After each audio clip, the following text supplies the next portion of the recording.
I'd like to welcome you guys to this week's report. Today is Thursday, January 11th. It's a pretty windy day here in Southern California. The good news is that this wind should be dropping off tonight and leave us with much better weather for Friday through Monday. Friday, Saturday, and Monday look good everywhere, from the Channel Islands down to the Mexican border. But Sunday, we have some wind on the outside coming in late Saturday and through Sunday, and that wind is going to be blowing across all the islands. The coast looks plenty fishable. It looks actually pretty nice along the beach, but even Cat looks to be blown out. But yeah, still plenty of opportunities to fish Friday, Saturday. Sunday, stay along the coast. Monday, Martin Luther King Day. If you got the day off, be a good day to go out and do whatever you want. So, you know, we had some wind last week as well, and luckily it didn't have much of an impact on the fishing. We didn't have a whole lot of coverage this week, but a few boats did get out, and we'll talk about those. Starting up north, the sport boats out of Ventura are running non-rockfish trips because rockfish is now closed for a few months, and they are there's boats doing sand dab trips, and you know, if you're a sand dab fisherman, you're probably not watching this video, but if you're a sport boat guy, you know, they're running those classic leadhead and squid trips up there for calico, sand bass, sculpin, things like that, and they can also keep whitefish, so some of the boats may end up doing some of that as well. I'm not sure. But you know, there's some really nice calicos and sand bass up that way, so you know, you have really good grade of fish, and those stones don't get hit nearly as much as the ones here in the southern part of Southern California do. So, you know, even if you're from down here and you want to go up there, you got a better shot at a better grade of fish up that way, at least in my opinion. Boats around the coast down here is still doing the same thing. I don't have any photos of from reports, so I got a picture of my dog Carl here, and well, he looks pretty bad. That's him cleaned up. This is how he looked when we first got him. So Carl kind of reminds me of a decrepit piece of squid. So goes along with the leadhead and squid bite, I guess. But yeah, that's going to be good opportunity this weekend. I'm sure there's plenty of boats running, so just check your favorite boat and go on out. Private boaters, you have some better options. I fished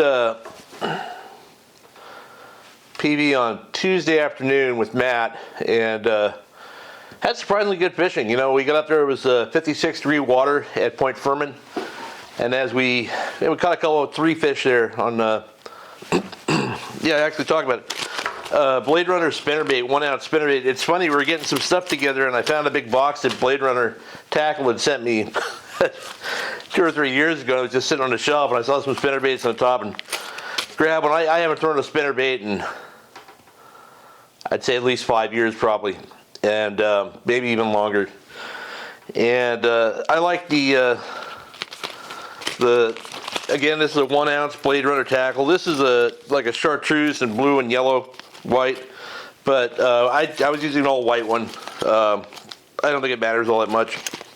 And I like the double willow leaf blade. If you're fishing a spinnerbait, you don't want that round Colorado blade. They pull too hard, and it's going to make your spinnerbait rise to the surface. But I got a little video here of me catching a bass on a spinnerbait, and when I get back, I'll talk about the action and presentation involved.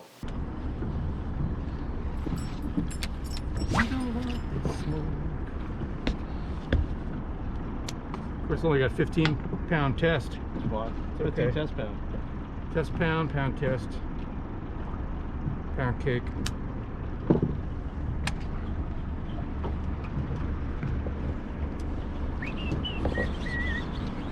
There you go. Trying to caught one. All you need to have me do is leave, and you can catch them. Giant. Yeah. Blade Runner 1-ounce spinnerbait. Oh yeah, jacked my hand good there. So again, you know, the spinnerbait's a real versatile lure. You know, you can fish around kelp, in spar stringers. And that's something in that area we were fishing there by above the Trump National Golf Course. There's stringers, but they're spread out, and it's surprisingly weedless. You almost never snag kelp with it. I think I got snagged once throwing it all day, but you know, the bait can be fished wherever in the water column these fish are hanging. There were times where you're never really sitting in 13, 14 feet of water, so cast out in, you know, ahead of kelp stringers, let it sink to the bottom. You know, keep kind of watching your line as you're going, because a lot of the bites will come as it's sinking. It'll stop or it'll dart off, or your line will just jump. So just watch for that. And usually, you know, even if you miss those bites, let's say they bite the blade, if you immediately kick that thing in gear and give it a couple fast turns, a lot of times those fish will commit to it even if they miss it on the sink. But what was working for me was just doing a stop and go retrieve. I'd, you know, get a few turns of the handle, pop it out of gear, let it sink back to the bottom, and just kind of roll it along like that. And I also had times when the fish were up feeding on the surface where I would just cast out and just start winding in the second hit the water, speed winding it back and getting bites like that. Almost fishing it like a weedless swim bait. But yeah, it's a real versatile bait. You know, it's I actually had fun fishing it. You miss a lot of bites, get blade bit and stuff. You know, I'd say I caught 15 calicos on it, and I probably had 50 bites. So a lot of action on it, but a lot of blade biting. And we also have to talk a little bit more about this in a second here, but we had a very interesting behavior of the smelt in the area that was caused interesting bass fishing. But I'll let this video of Matt catching him on a crankbait here go by first, and I'm going to explain what was going on there.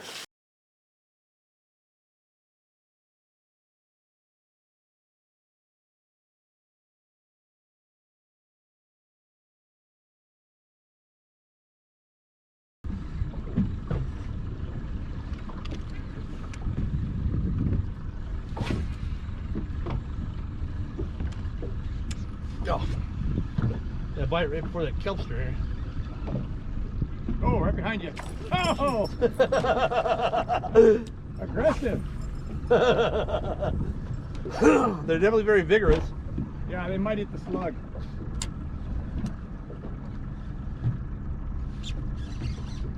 Oh, Good one. puller for sure. Tugga. Yeah, tugga. Right there. Get out of there, you bastard. Get out. Get out. Nice. Okay. First bass 2024, buddy. Oh, God, he's... Before New Year's Eve. Oh. Friday before New Year's Eve. It was, because I was at your house New Year's. Okay. New Year's Eve, that's right.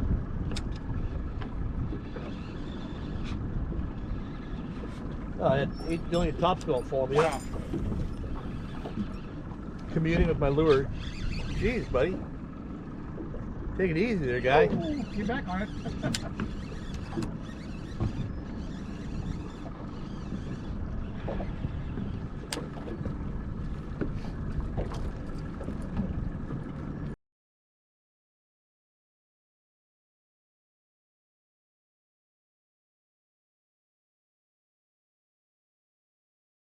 I love this.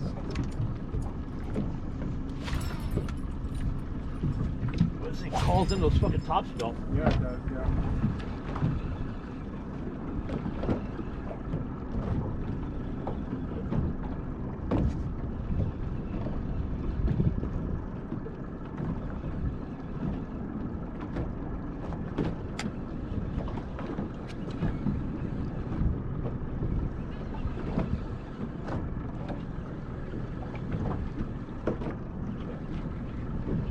Oh, top smell. Oh yeah. Top smell. They're biting, man. It's thick. Huh? Oh, good. It cut my shirt too. Oh, it cut my hand now too. Okay. Oh, I remain hooked. Top smelt is free. So when we got up to that zone, there were a lot of birds working on the outside in open water with a few kelp stringers. We went out there and there was a bunch of smelt out there, real big smelt like that one Matt caught. And they were schooled up and they were aggressively chasing small bait fish out there. It must have been anchovies, real small anchovies or something. what I call rice, that real tiny bait, and we saw that and go, we don't want these. So we ran into the kelp inside there, and then we started picking off a few bass here and there. But once we got into a good bass bite where Matt got two casts, his cast after that, he caught one of those smelt. And it turns out that when those smelt would school up in the kelp beds around there chasing those bait fish that were in there, that would get those bass fired up as well. I think Matt actually caught 2 or 3 smelt on the crankbait, which we've never caught one ever. But there'd be times where I'd wind my spinnerbait back and I'd have a school of those things fall on the back, hitting the blade, trying to eat that. But well, we don't want to catch smelt. Those smelt got those bass going, and now we had calicos boiling and eating bait on the surface in 57-degree water, and even biting the slug.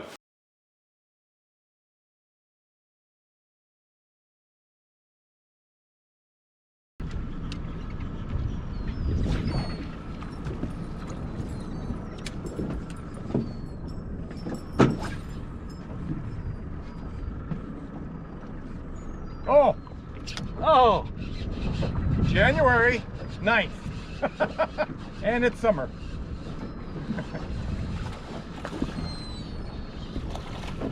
Woo! Oh God, they're boiling like crazy outside. Yeah, wow. Good job, buddy. Hey Gary, this stuff's a little closer to shore. Yeah, so what we learned that day was that as we made our way up PB, we saw conditions that looked like wintertime conditions, where we caught a few fish. I got them slow rolling that spinnerbait along the bottom in the surf line, basically. And then we looked at some kelp, saw current, saw a good watercolor bird sitting on the water, no bites, or a short bite here or there.